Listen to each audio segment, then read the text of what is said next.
When we lived in a logging camp, you grew up, the dogs would start barking and the bear would be working his way through camp, right? And you kind of grew up with that kind of stuff going on. Grizzly Yeah. bears walking around logging camp, so it wasn't a big freaky thing.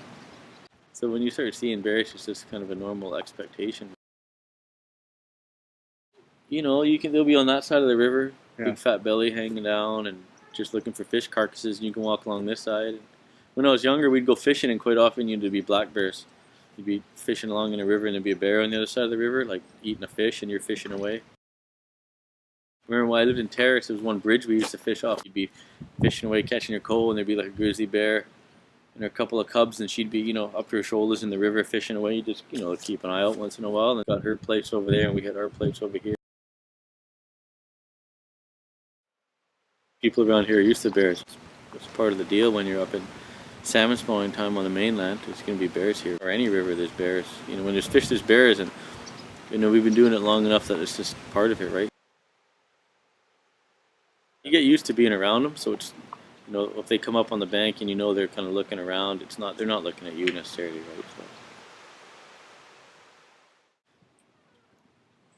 So, there's always that element of risk, right? That you could get beat up by a bear.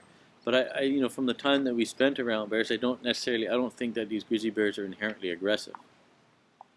From what I've seen, they're more interested in getting fed, and the food is their priority, right? And then you can tell by the age class of the bear how they behave, sort of where their social standing is in the hierarchy with everybody else.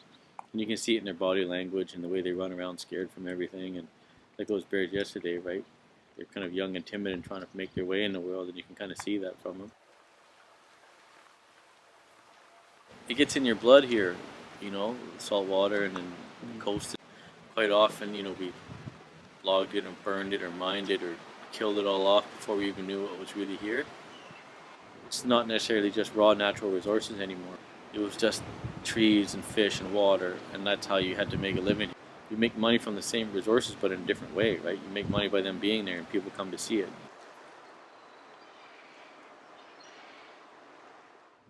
What we have here, it parallels any other place in the world as far as like natural beauty and ecosystems and stuff to take pictures of, right? And I think growing up here, I never really realized that, right? But now that you see all these people, I'm more than happy to, oh wow, look at that, take a picture of a great blue heron, or wow, look at those eagles and stuff. And you're like, yeah, I guess that is pretty cool, really. I never really thought about it. If we can sell it off instead of chopping it down to sell it off, then that's pretty cool, and it's just another way for us to be able to live here.